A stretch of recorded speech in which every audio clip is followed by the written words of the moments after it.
Never really know just what you want. With you I don't ever feel calm. I can feel the sweat inside my palm. Welcome back, it's me, Lou. I'm here for another action figure unboxing and review. And today, we are jumping into the time machine and we're traveling way back. I don't remember when. A couple of years, because I can't figure out when this figure came out. It's not listed on the box. But this is a DC Collectibles, DC Comics Designer Series Batgirl, as envisioned by artist Greg Capullo. So I want to say this figure might have came out anywhere between, if I had to guess, 2014 through 2018. I'm not entirely sure. I think this is the new 52 design Batgirl, I think. Man, I'm just a little, I'm a little like, I don't know, I'm just kind of like, I don't know, my brain's is not functioning right now. All right, let's start all over. Okay, all right. Welcome back. It's me, Lou. I'm here for another action figure unboxing and review. Today from DC Collectibles, we have DC Comics Designer Series Batgirl by artist Greg Capullo. This figure came out some years ago, if I had to guess, anywhere between 2014 and 2018. I believe this is based off of the new 52 design of Batgirl, aka also known as Barbara Gordon. On the back of the box, we have some other action figures inspired by the artwork of artist Greg Capullo. We have Batman Zero Year, and if you've never read the Zero Year story, I highly suggest you check it out. It's really awesome. We have the Capullo-inspired Two-Face, the Commissioner Gordon. This is a great figure. It kind of portrays a much younger version of Commissioner Gordon, and it's an awesome figure. Maybe one of these days I'll get around to reviewing it. And of course, we're looking at Batgirl. This is sculpted by Jonathan Matthews. So it's kind of cool that DC is crediting the actual sculptor of the action figure. So if you're familiar with DC Collectibles and DC Direct and their line of merchandise and memorabilia, this is something that kind of feels much like their DC Icons line of action figures. I believe they're kind of within that same scale, which I think is roughly like a 6 3/4 scale action figure.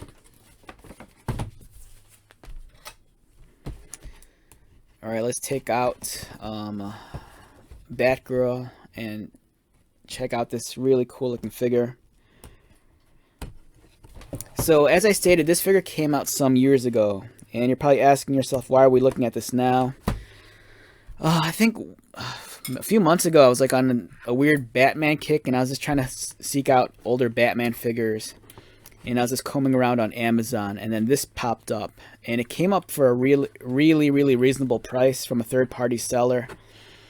And when I say reasonable, I think it was like hovering around maybe like $20 to like $22 or something.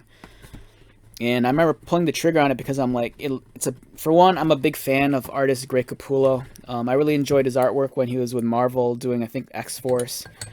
And then he did Spawn for a long time with McFarlane.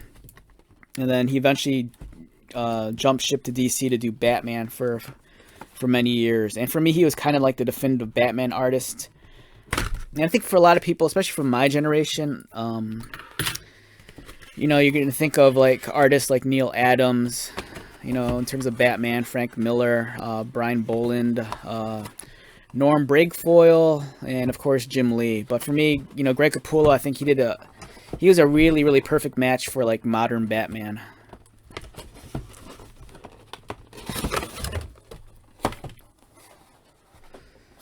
Alright, so we have Batgirl. Here's the insert. And if you look, it's a very fainted out logo. I think this is the new 52 logo. And then you can see Capullo's Batman, his Commissioner Gordon.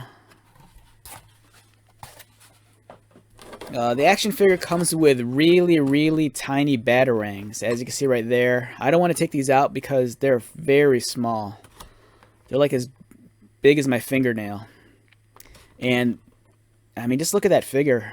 The color scheme is amazing. It's so simple. It's just black and like yellow. But it's like the perfect contrast. She kind of has that fiery red hair. almost like anime-inspired eyes. It's a really beautiful figure. The only downside to these action figures is that they're not necessarily the most posable things. A lot of action figures produced by DC Collectibles and DC Direct, they're premium. The presentation's always very elegant. It's always well done. The graphic design and the packaging is always excellent. But in terms of the figures, I've said this before, they feel more like miniature statues that just happen to have articulation. Like for many of these figures, the articulation feels like more like an afterthought. Because once you start handling them, you know, even though they're articulated, their posability is very limited. You know, you can't really do a whole lot with them other than just, you know, stand them up and just display them.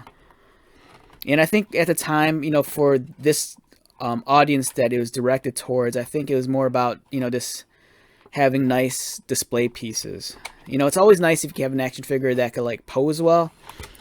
But I think for you know, a lot of the DC Collectibles, I think they had a different kind of consumer in mind. It's not necessarily the same person that's going to buy a Mattel, you know, figure at like at Toys R Us.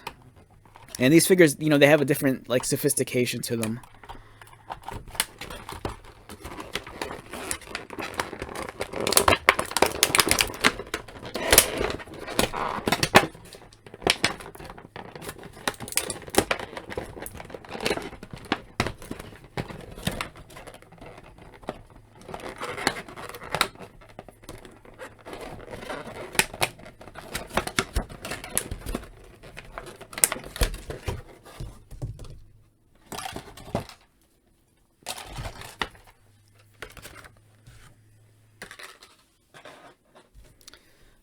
Alright, so we have Barbara Gordon, aka Batgirl.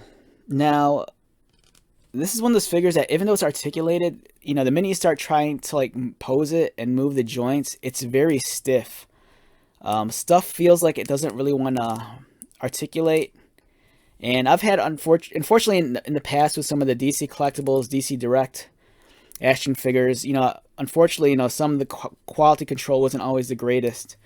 So sometimes when you try to like articulate or move a joint, you know, there's always a possibility that you'd break something. Everything here feels very tight. So I'm going to exercise some caution. But this figure does have a fair amount of articulation. You know, the head rotates.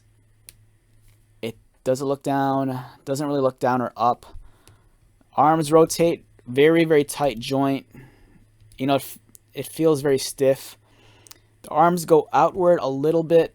Again, the joints are super, super stiff, very tight. You don't want to get too crazy with this or you might break it. It's very dated in the articulation scheme with a one single pinned elbow. And it's kind of, again, very, very stiff, very tight. Doesn't want to really move up, and I'm afraid to like force it. There is a cut above the cuff of the glove, so you could actually, you know, swivel it around. There is no waist cut, so there is no waist swivel. Legs can only kick upward and not outward. There is a thigh cut. Again, everything's just really stiff, really tight. Single pinned knees. Whoops, I can almost hear it cracking, so I'm not going to mess around with that. You have a boot cut, so get that. And there is no articulated ankles or toes. Alright, so one thing too with these DC Collectibles is that they didn't always come with a display base. And unfortunately, a lot of these figures wouldn't always stand very well. But DC Collectibles, they remedied that much later on. They would actually release display bases separately, which was nice. You could buy, like, I think, like a baggie, and all it was just display bases. Alright, so let's look at this figure up close. Now that we've already reviewed the articulation scheme. Like I stated in the beginning, beautiful color scheme. I think for me, this is one of the most striking versions of Batgirl I've handled in some time, just based on the colors alone. You know, it's a perfect shade of black, a perfect shade of gold. You know, as you can see, the figure is very, very photogenic, especially under this light. You know, this is a figure that she really wants to be photographed. You know, it's just the right shade of black. It's not too glossy, it's not too matte. It's almost more like a satin finish. The hair color is a nice fiery red, as you can see. I love the yellow and gold on her. It looks really, really striking, contrasted against the black body armor. It's a really, really well done action figure. And when I say action figure, I use that term very loosely. You know, for me, this is much more of a display piece. You know, this is something you put on your mantle in your den or on your desk at the office.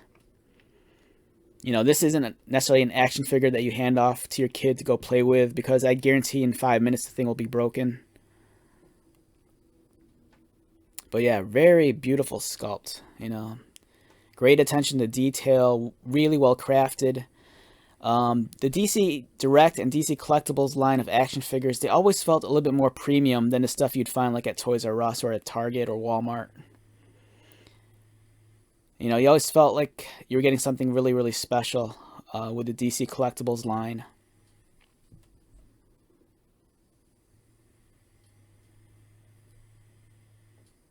So yeah, overall, really beautiful piece. Now, if I had to rate this figure on a scale of 1 to 10, you know, by today's standards, you know, unfortunately, the articulation isn't the greatest. So by today's standards, I'd say articulation-wise, maybe like a 6 or a 7. In terms of the overall presentation of the figure, you know, in terms of the box design, you know, the paint application, and just the figure based on its look visually, for me, it's almost like a perfect 10. You know, it's a very striking action figure, you know, just looking at it. It's really, really well done. Nice, nice display piece.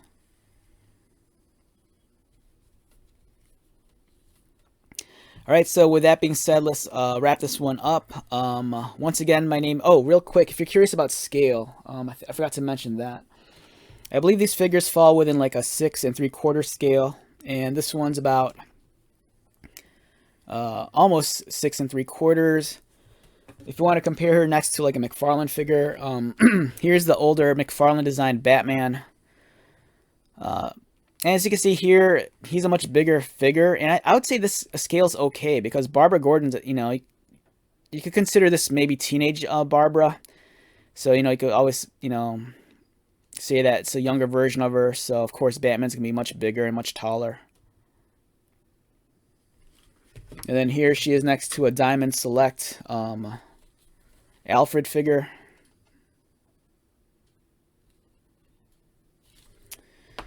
Alright, so let's wrap this one up. Once again, my name is Lou. If you're new to my channel, welcome. If you are a returning viewer, subscriber, thank you so much for your continued support. I greatly appreciate it. So, until the next video, be safe, take care of yourself, buy lots of toys, and most importantly, be happy. And I'll see you at the next one. Alright, later.